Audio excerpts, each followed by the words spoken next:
I'm Brenda Thompson, 62 years old, and I've always believed that character matters more than wealth.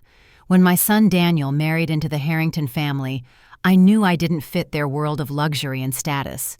What I never expected was to be publicly humiliated at the wedding reception. "This is the family embarrassment we're stuck with," my new daughter-in-law announced to her parents. They all laughed at my simple dress and unmanicured hands, until her father looked closer at my face and gasped. "Where are you watching from today? If you enjoy stories about unexpected twists of fate, hit that like button and subscribe to our channel. You won't believe what happened next when the truth about my life came to light. I was born and raised in Oakdale, a small town in Minnesota, where everyone knew everyone else's business. My father worked at the local factory, and my mother was a school secretary. We weren't poor by any means, but we were definitely what you'd call modest. My parents taught me the value of hard work, honesty, and living within your means. Little luxuries like going out for ice cream on Sunday afternoons were treated as special occasions. From a young age, I had a natural affinity for numbers. While other kids struggled with math homework, I found it fascinating. By the time I was 12, I was helping my father manage the family budget. When I was 16, I used my babysitting money to buy my first stock shares after researching companies in the library. My math teacher, Mr. Pearson, noticed my interest and began mentoring me, bringing me investment journals, and teaching me about compound interest market trends and risk assessment. I attended the state university on a partial scholarship, working part-time in the campus library to cover remaining expenses. I majored in finance, one of only 8 women in the program. Despite facing constant skepticism from professors and male classmates, I graduated at the top of my class. It was during my final year of college that I met Frank Thompson. He wasn't like the business majors who tried to impress me with talk of future wealth and corner offices. Frank was studying construction management, had calloused hands, and a genuine smile that reached his eyes. On our first date, he took me fishing at dawn by a quiet lake, then cooked our catch over a campfire. By our third date, I knew he was the one. We married 6 months after graduation in a simple ceremony at my parents' backyard. Frank joined his uncle's construction company, and I took a job at a local bank. We rented a tiny apartment, saved aggressively, and dreamed of starting our own business someday. Unlike many of our friends who immediately stretched themselves thin, buying houses and new cars, Frank and I were content to build our foundation slowly and securely. 4 years into our marriage, we welcomed Daniel, our only child. The moment the nurse placed him in my arms, I experienced love so fierce it took my breath away. Frank and I agreed that one of us should be home with Daniel as much as possible, so I reduced my hours at the bank and started doing freelance bookkeeping from home. It meant tightening our budget even further, but those early years with Daniel were precious beyond measure. As Daniel grew, so did my small investment portfolio. I had a knack for identifying undervalued companies and sensing market shifts before they happened. While we continued to live modestly, my personal investments were performing exceptionally well. Frank knew about my hobby, but didn't take much interest in the details, trusting me to handle our finances while he focused on his growing role at the construction company. Our lives were simple, but deeply satisfying until Daniel turned 12. That rainy Tuesday morning, Frank kissed me goodbye as usual, ruffled Daniel's hair, and headed to a new construction site across town. 3 hours later, 2 police officers knocked on our door. There had been an accident. A support beam had collapsed. Frank was gone. The world stopped spinning. I moved through the following days in a fog of grief, somehow arranging a funeral, accepting casseroles from neighbors, and trying to help Daniel understand that his father wasn't coming home. The insurance company provided a payout of $200,000, a sum that seemed both enormous and terribly inadequate for the loss of the love of my life. After the initial shock subsided, I faced the reality of being a single mother. Frank's uncle offered me an office position at the construction company, but I couldn't bear to be surrounded by the world that had taken my husband. Instead, I returned to the bank full-time, arranged for Daniel to stay with a trusted neighbor after school, and somehow kept moving forward one day at a time. Grief changes a person. For me, it stripped away any remaining concern for status or appearance. I lived in the same modest house, drove the same reliable car, and focused entirely on providing stability for Daniel. but privately, I channeled my pain into what I knew best: investing. I took $50,000 from the insurance money and made careful, strategic investments. Perhaps it was intuition sharpened by loss, or maybe just statistical probability, but those investments performed extraordinarily well. By the time Daniel entered high school, my initial investments had multiplied several times over. I formed a small private investment company, Thompson Financial Solutions, operating from a nondescript office downtown. I hired 2 employees, a research analyst and an administrative assistant, both bound by strict confidentiality agreements. I continued working at the bank, keeping my growing success entirely separate from my regular life. Why the secrecy? It wasn't a conscious decision at first. I simply didn't see a reason to change our lifestyle or draw attention to myself. Daniel was thriving in school, playing baseball, making friends. We were comfortable, and flaunting wealth seemed unnecessary and contrary to the values Frank and I had shared. As my assets grew into the millions, privacy also became a security concern. But most importantly, I wanted Daniel to develop his own work ethic, not rely on family money. I put money away for Daniel's college education, donated anonymously to causes Frank would have supported, and continued living my unassuming life. When Daniel was accepted to Northeastern University to study marketing, I was able to pay his tuition and expenses without loans, explaining it as careful saving, and Frank's life insurance. He graduated with honors, and I sat in the audience bursting with pride, wishing only that Frank could have been beside me to see our boy in his cap and gown. By this point, I was worth over $30 million, though only my financial advisors and attorneys knew the full extent of my wealth. I had developed a reputation in certain investment circles as a silent but significant player with an almost uncanny ability to identify emerging opportunities. But to my neighbors and friends, I was still just Brenda Thompson, the widow who worked at First National Bank and volunteered at the community garden on weekends. Daniel moved to Boston after graduation, landing a job at a prestigious marketing firm. I was delighted to see him forge his own path, building a career based on his talents rather than connections. During our weekly phone calls, he sounded excited and fulfilled, sharing stories about creative campaigns and office politics. I remained in our family home, tending Frank's rose bushes and quietly growing my investment portfolio to numbers that sometimes seemed unreal, even to me.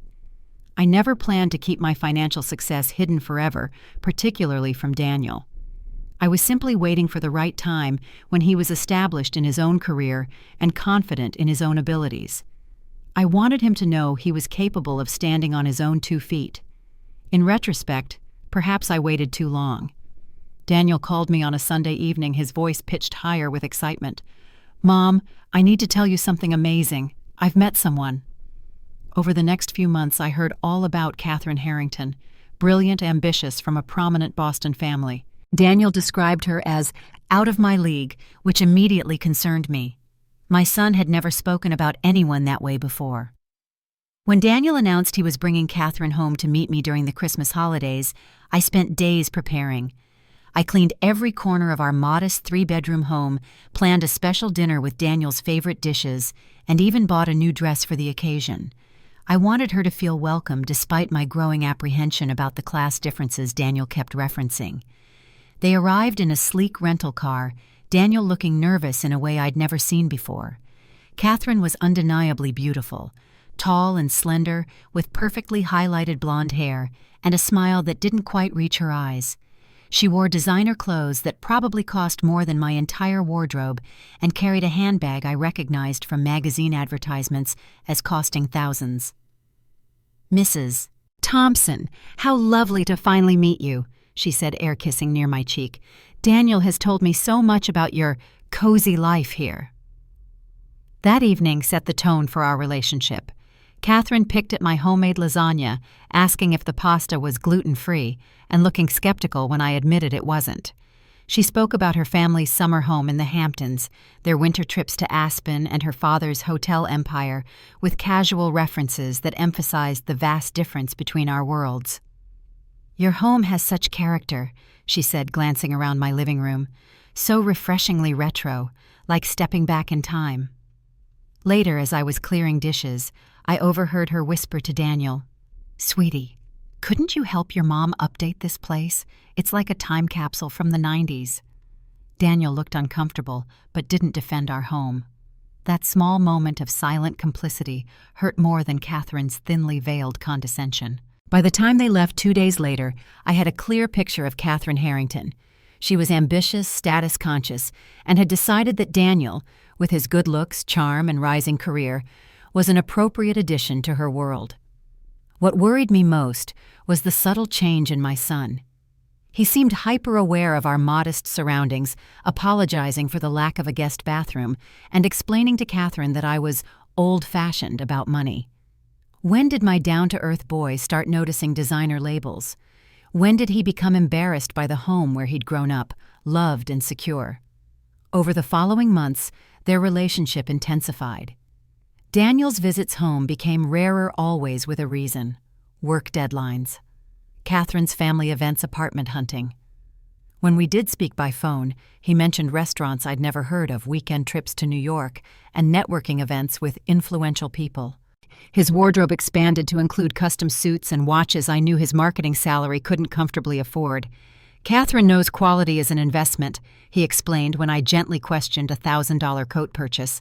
"Her family has connections everywhere. It's important I look the part." 6 months after they began dating, Daniel called with news. "Mom, we're engaged." Catherine said yes. I congratulated him with genuine warmth, wanting only his happiness. But my heart was heavy with unspoken concerns. The engagement party at the Harrington Mansion in Beacon Hill confirmed every worry. It was an opulent affair with over 100 guests, champagne flowing freely, and a string quartet playing in the corner. I wore my best dress, a simple navy blue sheath I'd bought for a bank colleague's wedding, and felt painfully out of place among women dripping in jewelry and designer labels. Catherine's mother, Victoria, greeted me with practiced politeness. "Brenda, what a pleasure. Catherine mentioned you work at a bank. How quaint to have a career for so long. Richard Harrington." Catherine's father barely acknowledged me, too busy discussing a new hotel acquisition with investors. I circulated awkwardly, attempting small talk with guests, who quickly moved on when they realized I wasn't someone important. During a moment alone in a powder room larger than my kitchen, I overheard Catherine's voice outside the door. "Daniel's mother, God, it's painful. Did you see that dress? Probably from a department store sale rack. We've already decided she'll be seated far from the main table at the wedding. No offense, but she doesn't exactly fit the aesthetic we're going for in photos." Her friend laughed. "At least she's not trying to take over the wedding planning. My mother-in-law was a nightmare." "Oh, she wouldn't dare," Catherine replied. "I've made it clear this is my vision. Besides, what would she contribute potluck suggestions?" I waited until they moved away before emerging, my cheeks burning with humiliation. That night in my hotel room, I seriously considered having a heart-to-heart with Daniel about my concerns, but the joy in his eyes when he looked at Catherine stopped me. Who was I to interfere with his happiness? Perhaps I was being overly sensitive, judging Catherine too harshly for superficial comments. Maybe she was just nervous and trying to impress her friends. I returned home with a smile for Daniel and a promise to myself to try harder with Catherine. For my son's sake, I would find a way to bridge the chasm between our worlds. The wedding planning began almost immediately with a breathtaking budget of $500,000. Catherine hired a celebrity wedding planner whose clients included film stars and European royalty. The venue was an exclusive estate in Newport, Rhode Island, with oceanfront views and accommodations for 200 guests. I learned about most details secondhand from Daniel's occasional calls. "The flowers are being flown in from Holland," he told me. "And wait till you see the cake. It's being designed by that baker from the TV show Catherine loves." When I tentatively offered to help with some expenses, wanting to contribute something to my only child's wedding, Catherine's response was swift and cutting. "That's sweet, Brenda, but completely unnecessary. Daddy's taking care of everything. We don't need your pennies." Her laugh was meant to sound light, but the message was crystal clear. 2 months before the wedding, Catherine reluctantly included me in a shopping trip for my mother-of-the-groom dress. The boutique she selected had no price tags on display, never a good sign. The salesperson clearly briefed about me in advance, kept bringing options. Catherine pre-approved all in muted colors that would blend nicely into the background of photos. "Nothing too bright or attention-seeking," Catherine instructed. "We're going for understated elegance." I eventually selected a simple silver-gray dress that seemed to offend Catherine the least. When the salesperson mentioned the price, nearly $4,000, I managed to hide my shock. I could easily afford it, of course, but the principle bothered me deeply. The dress would hang in my closet, after one use an unworn monument to excess. Later that week, by sheer coincidence, I encountered Richard Harrington at a financial conference in Boston. I attended such events regularly but anonymously, as my investment firm had grown to manage over $2 billion in assets. I typically avoided the networking portions, preferring to listen to presentations and leave quietly. Richard didn't notice me sitting alone at a small table during the luncheon. He was surrounded by associates discussing a recent acquisition with animated gestures. I recognized several faces from financial publications, major players in private equity and investment banking. "The Westbrook property is proving more challenging than anticipated," Richard was saying. "The renovation costs are exceeding projections by nearly 30%. I listened with interest, as I had been following the Harrington Hotel's expansion. What Richard didn't know, what almost no one knew, was that 10 years earlier, my investment firm had quietly provided crucial financing that saved Harrington Hotels during the financial crisis. Working through intermediaries and complex corporate structures, I had recognized the underlying value of the company despite its temporary liquidity problems. A waiter approached me asking if I needed anything, addressing me by name. Richard glanced over, a flicker of recognition crossing his face, but it was clear he couldn't place me out of context. I smiled politely and turned away, not wanting an awkward interaction. The moment passed, but it left me with a strange feeling. This man, who had barely acknowledged me at his daughter's engagement party, had unwittingly benefited significantly from my business acumen. I considered revealing myself, explaining our connection, but what would that accomplish? I wanted Daniel and his new family to respect me for who I was, not what I owned. If they couldn't appreciate my character without the influence of wealth, would money-based respect mean anything at all? The week of the wedding arrived with a flurry of activities. The rehearsal dinner, hosted at an exclusive restaurant rented out entirely for the occasion, was my first extended interaction with the entire Harrington family and wedding party. I observed quietly from my assigned seat at the periphery of the room, nursing a single glass of wine. What struck me most was how the Harringtons treated the service staff, with dismissive impatience bordering on contempt. Victoria snapped her fingers to summon waiters. Catherine sent back her appetizer twice for imagined flaws. Richard barked orders about wine temperature without making eye contact with the sommelier. When dinner concluded, I quietly approached our server. "Thank you for your patience tonight," I said, slipping him an envelope containing $2,000 in cash. "Please share this with the kitchen and wait staff." His eyes widened. "That's incredibly generous, ma'am." "It's the least I can do," I replied. "Everyone deserves to be treated with dignity." I noticed Daniel watching this exchange from across the room, a strange expression on his face. Part confusion, part something that looked almost like shame. He quickly turned away when Catherine beckoned, but the moment lingered between us, unspoken questions hanging in the air. As I drove back to my hotel that night, I wondered if I had made a terrible mistake keeping my financial success hidden for so long. Had I, with the best intentions, somehow contributed to the painful distance growing between my son and me? The thought kept me awake long into the night, staring at the ceiling and wondering what Frank would advise if he were here. The wedding day dawned with perfect weather, clear blue skies and a gentle breeze off the Atlantic. The estate was transformed with white roses and orchids, crystal chandeliers hanging from clear tents on the lawn, and white carpets rolled out across the grass. Uniformed staff bustled about attending to last-minute details, while security guards discreetly monitored the perimeter, checking guest credentials. I arrived early, dressed in the silver-gray gown with minimal jewelry, just my wedding band and a simple pearl necklace Frank had given me on our 10th anniversary. A wedding coordinator I'd never met before checked my name against a tablet and directed me to the family seating area for pre-ceremony photographs. Catherine was ensconced in a bridal suite with her entourage of 8 bridesmaids. Daniel was in a separate building with his groomsmen, most of whom were Catherine's brother and cousins. I stood awkwardly among clusters of Harrington relatives, all seemingly acquainted with each other, none making efforts to include me in conversation. "You must be Daniel's mother." A woman eventually approached, introducing herself as Catherine's aunt. "Such a lovely boy. He'll make a wonderful addition to the family." Addition to the family. Not creating a new family with Catherine, but being absorbed into theirs. The distinction was telling. The ceremony itself was beautiful, I have to admit. Catherine was stunning in a custom gown that probably cost more than a car. Daniel looked handsome and nervous, his eyes filling with tears when he saw his bride walking down the aisle on her father's arm. Despite my reservations about Catherine, my heart swelled seeing my son so happy in that moment.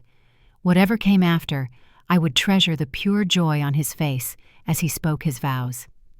After the ceremony, guests were directed to a cocktail hour on the terrace, while the wedding party took additional photographs.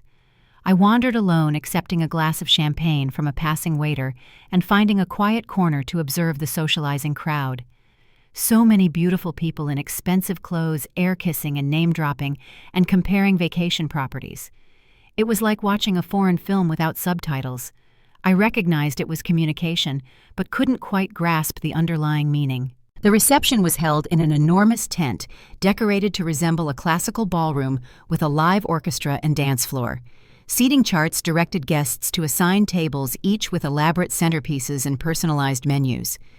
My place card was at table 18, far from the head table where Daniel and Catherine would sit with her immediate family. I had just taken my seat when a wedding planner approached. "Mrs. Thompson, the bride and groom are requesting you join them for a moment." I followed her to where Daniel and Catherine stood with her parents greeting a line of important guests. Catherine looked annoyed at the interruption, but fixed a smile on her face as I approached. "Mother Thompson," she said, the faux affectionate title sounding forced. "I wanted to properly introduce you to my parents." I extended my hand to Victoria, who barely touched it before withdrawing. "And this," Catherine continued, her voice taking on a subtle but unmistakable tone of mockery, "is the family embarrassment we're stuck with." The words hung in the air like a slap. Victoria tittered nervously. Catherine smirked. Daniel looked down, saying nothing, his silence a deeper wound than his wife's cruelty. I stood frozen dignity, my only shield determined not to show how deeply the public humiliation cut. Richard Harrington, who had been half listening while scanning the room for more important guests, finally turned his full attention to me. His eyes narrowed slightly, then widened in shock. "Wait a minute," he said, studying my face. "Aren't you that secret billionaire who saved our hotel chain 10 years ago, Brenda Thompson of Thompson Financial Solutions?" The silence that followed was absolute. Catherine's smirk melted into confusion. Victoria's champagne glass nearly slipped from her fingers. Daniel stared at me, completely bewildered. "I wouldn't use the term billionaire," I said quietly. "But yes, I'm the founder of Thompson Financial Solutions. And yes, we did provide significant financing to Harrington hotels during the recession." Richard's expression transformed from shock to something approaching reverence. My God, the bank wouldn't even return my calls, and then this mystery investor appeared through Goldman Sachs. That was you. We never knew who was behind that holding company. "I prefer to remain private about my investments," I explained simply. Catherine's face had drained of all color. What are you talking about? Mom's a teller at some small-town bank." "I do work at First National," I confirmed. 3 days a week. I enjoy the routine and the people. My investment firm operates separately." But our house," Daniel stammered. "Our car. We've always lived so modestly." "I've always believed that wealth doesn't define value," I said gently. "Your father and I wanted you to grow up with normal experiences to develop your own work ethic. I planned to tell you when the time was right, but then Catherine came along and things moved so quickly." Victoria Harrington, ever the social strategist, recovered first. "Brenda, we simply must have you sit at the family table. There's been a terrible mistake with the seating arrangements." "Yes," Catherine chimed in, her voice unnaturally high. "A terrible oversight. You absolutely must sit with us, Mother Thompson." I looked at my son, seeing confusion, hurt, and embarrassment warring on his face. This wasn't how I wanted him to learn the truth. Not here, not like this. But perhaps there was never going to be a perfect moment. "Actually," I said, "I'm quite comfortable at my assigned table. Please don't disrupt your careful planning on my account."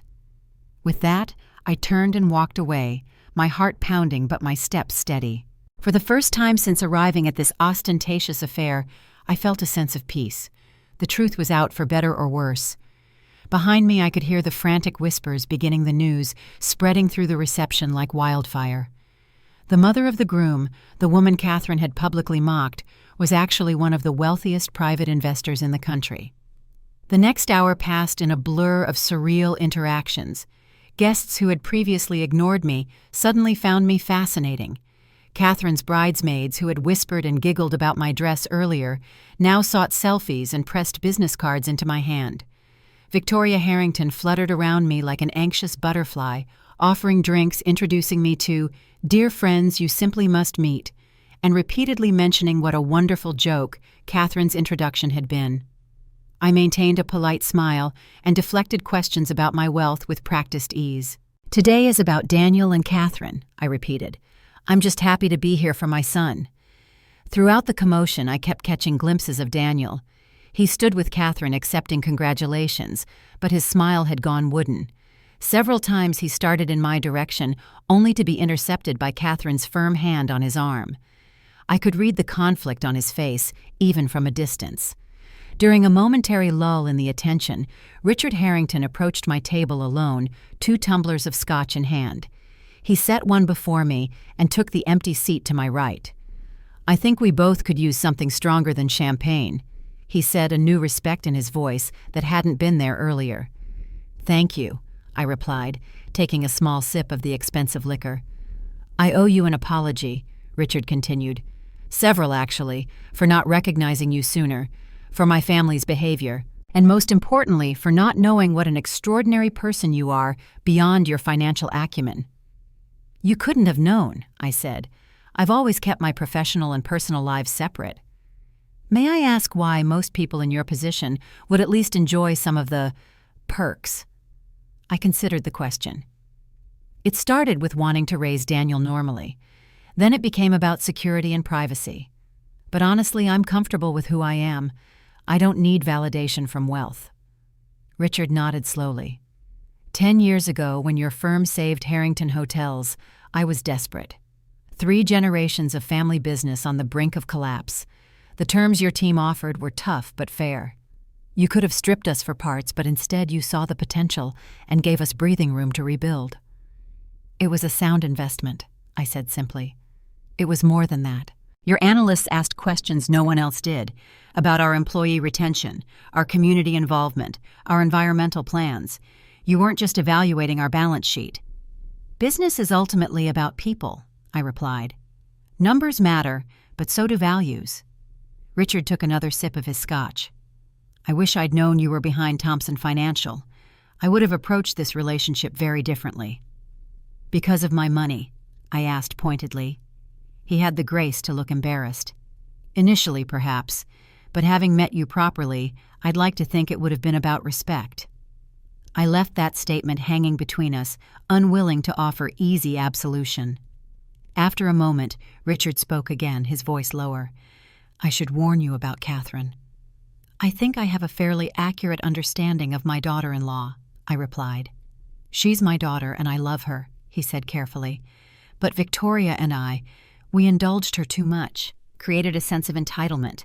She's always been drawn to status and appearances, and she saw Daniel as a suitable accessory." The words came out sharper than intended. "Your son is talented, handsome, and was building a good career on his own merits. Catherine recognized quality." Richard paused. "But yes, she also believed he came from modest means, which appealed to her sense of magnanimity. Marrying beneath her station to show her generosity of spirit." The irony was almost too much. Richard didn't deny it.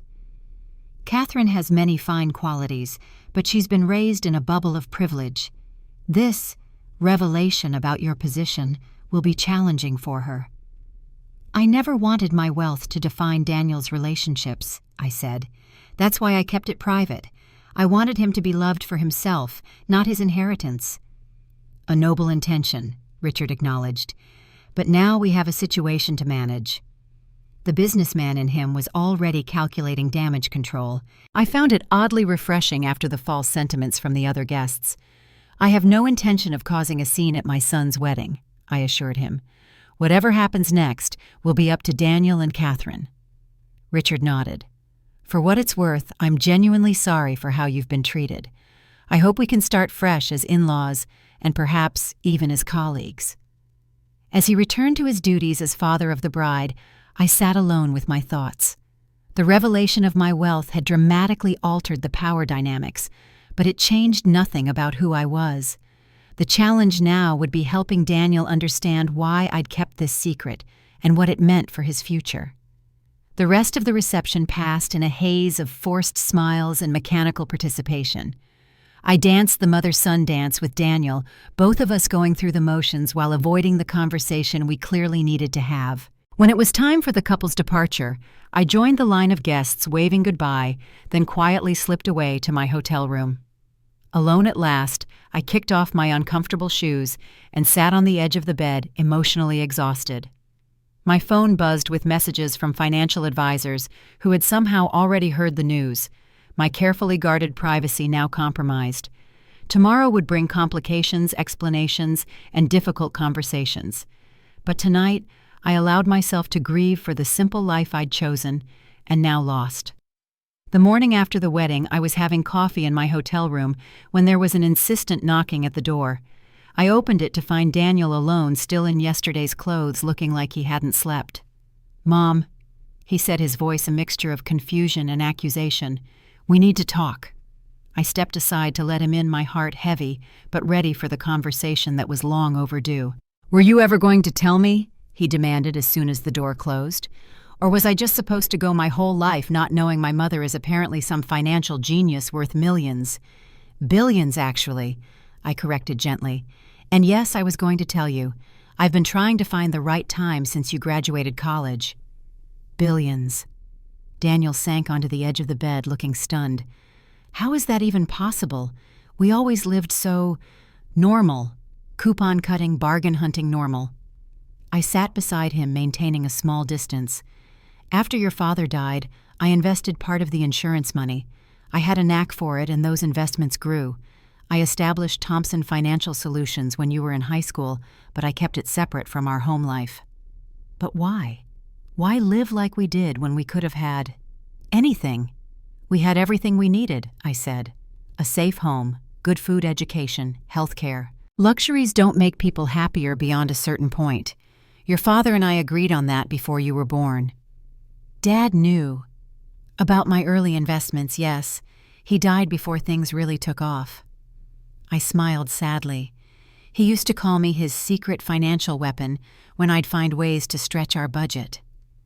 Daniel ran his hands through his hair, a gesture so reminiscent of Frank that my heart ached.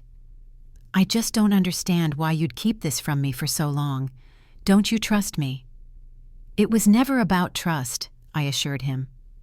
"Initially, I wanted you to have a normal childhood, develop your own work ethic without the burden of wealth. Then, as you got older, I worried about how money might change your relationships, your sense of self. So instead, you let me think we were just getting by. Let me worry about helping with your retirement someday. Let Catherine and her family treat you like someone of no consequence," I finished for him. "Yes, and that revealed something important, didn't it?" Daniel looked away, unable to meet my eyes. "She was horrible to you. They all were, and I just stood there." "Yes," I said quietly. "You did." "I thought I was moving up in the world," he admitted, voice barely audible. "Dating the boss's daughter, joining this elite social circle. I was proud that someone like Catherine chose me." "And embarrassed by your ordinary mother," I added without accusation. He didn't deny it. "I'm so ashamed now, not just because you turned out to be wealthy, but because I cared about that at all. When did I become this person who values status over substance?" Before I could respond, there was another knock at the door. Daniel opened it to reveal Catherine impeccably dressed, despite the early hour, her smile blindingly bright. "There you are, darling. I've been looking everywhere." She brushed past him and approached me with open arms. "Mother Thompson, I hope you're well rested after our beautiful celebration." The transformation from last night's contempt to this morning's fawning was so dramatic it was almost comical. I accepted her brief hug with polite stiffness. "Catherine," I acknowledged, "congratulations again on your wedding." "I feel just terrible about our little misunderstanding yesterday," she continued, perching on a chair and smoothing her designer skirt. "It was meant to be a silly joke. Daddy explained everything about your amazing company. Why you should have told us. We had no idea we were in the presence of such a brilliant businesswoman." Daniel watched this performance with growing discomfort.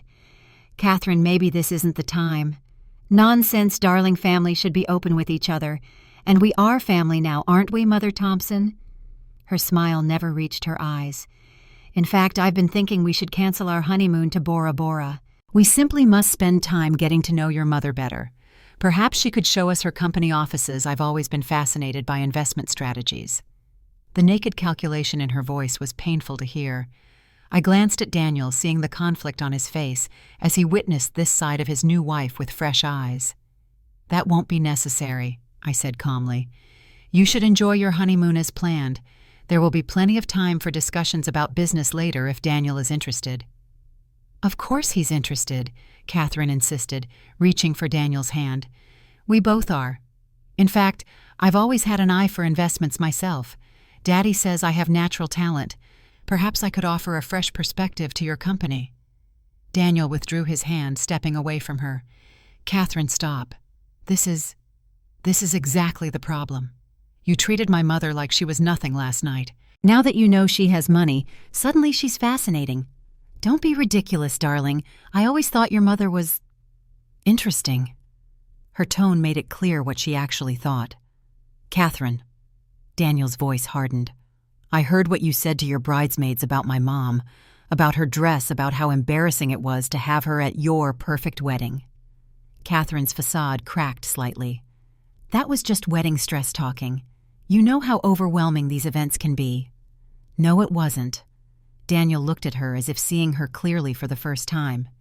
"It was who you are, who you've always been. I just didn't want to see it." The tension in the room was interrupted by another knock. This time it was a hotel staff member. "Mrs. Thompson, Mr. Harrington is asking if you could join him for breakfast in the private dining room." Before I could respond, my phone rang. Richard Harrington's name appeared on the screen. I answered with a curious, "Hello." "Brenda, I apologize for the early call," Richard said, his tone businesslike. "I've been thinking about our conversation last night. I'd like to discuss a potential collaboration between our companies if you're amenable." "That's very kind," I replied, "but I'm having an important conversation with my son at the moment." "Of course, family first, but before you go, I should mention something." Richard's voice lowered. "Catherine has always had a transactional approach to relationships. I love my daughter, but I'm concerned about Daniel. She's had a pattern of using people for social advancement." I glanced at Catherine, who was now scrolling through her phone, apparently bored by her husband's moral crisis. "I appreciate your candor," I said carefully. "We'll be in touch." After ending the call, I turned back to Daniel, who was watching Catherine with growing disillusionment. "What did her father want?" he asked. "A business meeting," I said simply, "and to share some concerns about your marriage." Catherine's head snapped up. "What concerns? What did Daddy say about me?" "That's between your father and me," I replied. "But Daniel, I think you and Catherine need to have an honest conversation about your expectations for this marriage. I'll give you privacy." "No," Daniel said firmly. "We're not done talking, Mom. There's too much I need to understand about everything." Catherine stood abruptly. "Fine. You two have your little heart-to-heart. I need to speak with Daddy anyway." She strode to the door, pausing with her hand on the knob. "But Daniel, remember that prenup you signed? You might want to read the fidelity and abandonment clauses before you make any hasty decisions." After she left, Daniel slumped into a chair. "What have I done?" he whispered. "You made a choice based on incomplete information," I said gently. We all do that sometimes. I married someone who doesn't really love me, he said, the realization visibly washing over him. Someone who saw me as a stepping stone to something better, and now that she knows about your money, she'll never let go. I wanted to comfort him to fix this problem, as I'd fixed so many others throughout his life, but this was one situation he needed to navigate himself. What do I do now? He asked, looking lost. That's your decision, I said. But whatever you choose, I'll support you. Not financially, though of course that's available if needed, but emotionally, as your mother. Daniel nodded slowly, tears filling his eyes. I'm so sorry, Mom, for how I've treated you, for not standing up for you, for being ashamed of our life together when I should have been proud. I moved to sit beside him, wrapping my arm around his shoulders, as I had when he was small. We all make mistakes, Daniel. What matters is how we learn from them. We sat in silence for a moment, the weight of revelations and regrets hanging between us. Then Daniel straightened his shoulders, a determination in his eyes I hadn't seen in months. I need to figure some things out, he said, about my marriage, about who I want to be. But I know one thing for sure. I want to really know you, Mom, the whole you, not just the part you've shown me. I'd like that, I replied, smiling through tears I hadn't realized were falling. Very much. 6 months can change everything. The spring after Daniel's winter wedding, my life looked dramatically different than it had for the previous 3 decades. Once my wealth became public knowledge within certain circles, maintaining my previous level of privacy proved impossible. After careful consideration and consultation with security experts, I made the decision to acknowledge my position more openly, though still with considerable discretion. I continued working part-time at the bank, much to the bewilderment of my coworkers when they learned the truth, because I genuinely enjoyed the routine and community connection. But I also began spending more time at my investment firm's offices, no longer hiding my involvement as its founder and president. Daniel and Catherine's marriage showed signs of serious strain almost immediately after the honeymoon. Catherine's sudden interest in bonding with me became aggressive pursuit once she realized the extent of my wealth. She arranged lunch meetings, sent expensive gifts, and repeatedly suggested I might want to help the newlyweds establish themselves properly, with a more suitable home than the luxury condo they already occupied. Daniel watched these transparent attempts with growing discomfort. The scales had fallen from his eyes, and he could now recognize what I and others had seen from the beginning. Catherine had never loved him for himself, only for what she thought he could provide. She actually suggested I ask you to make me a director at your company. Daniel told me during one of our weekly dinners now, a reinstated tradition.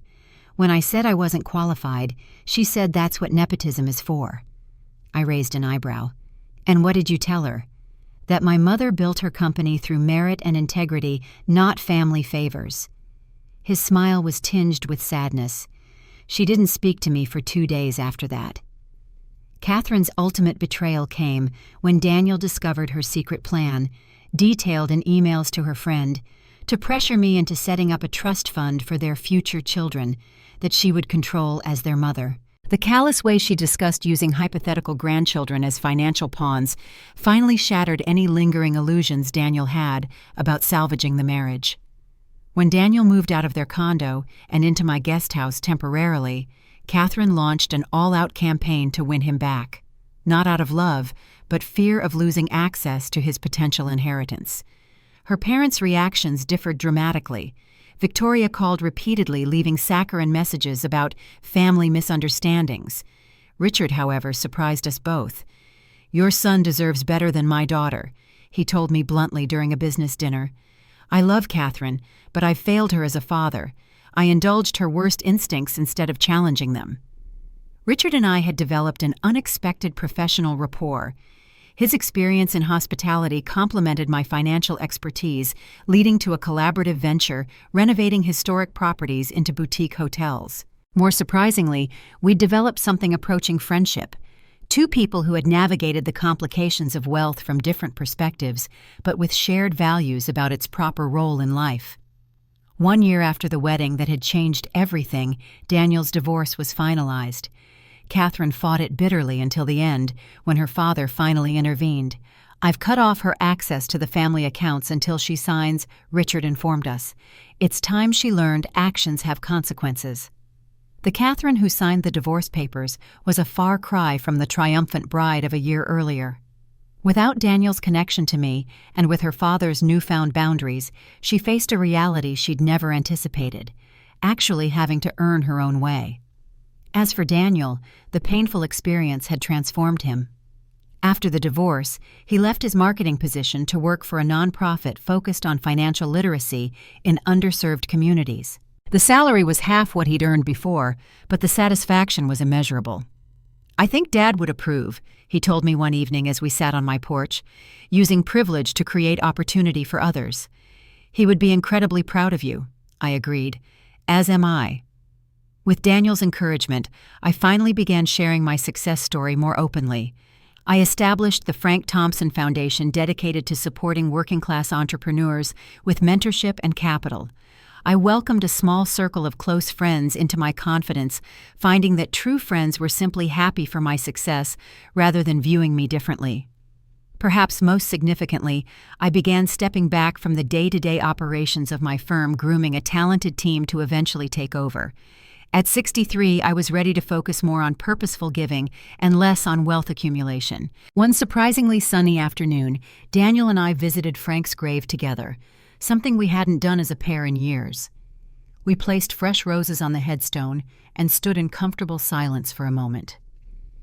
"Do you think he would have wanted the money?" Daniel asked suddenly, "if he had lived to see your investments take off?" I considered the question carefully. Your father was never motivated by wealth. He valued security, yes, and providing for his family. But what made him happiest were simple things: fishing at dawn, building something with his hands, watching you grow. "Like you," Daniel observed. "All these years you could have had mansions and yachts and private jets, but you chose our little house with the squeaky porch swing." "That swing was where I rocked you to sleep as a baby," I reminded him. "Some things are worth more than money could ever buy." As we walked back to the car, Daniel put his arm around my shoulders. "I've been thinking about what happens next. With the company, the foundation, all of it. I know I'm not qualified to step in, and that's not what I want anyway. But I'd like to understand it better, not to control it, but to help protect your legacy." I squeezed his hand. "I'd like that very much." The journey from that humiliating moment at Daniel's wedding to where we stood now had been painful, but ultimately healing. Catherine's cruel words, the family embarrassment, had led to a cascade of truths and reckonings that might otherwise have remained buried. In the end, true character reveals itself not through wealth or status, but through how we treat others when no one important is watching. Money can provide comfort and opportunity, but it can't create integrity or love. Those must be built through actions, choices, and values lived consistently over time. My secret life as a billionaire had finally merged with my identity as Daniel's mother, creating a more authentic whole. The relationships that survived this transition, and the new ones formed in its wake, were stronger for being based on mutual respect rather than financial advantage. We can never control how others see us or what they value in us. We can only control our own choices, our own integrity, our own definitions of success. For me, success will always be measured not in dollars or properties, but in the character of the son I raised and the values we share. Have you ever been underestimated or judged based on appearances rather than your true worth? How did you handle it? I'd love to hear your stories in the comments below. If this journey resonated with you, please hit the like button and subscribe to hear more real-life experiences. Share this video with someone who might need a reminder that true value isn't measured by bank accounts or status symbols. Thank you for being part of this community where we can share our truths and find strength in each other's stories.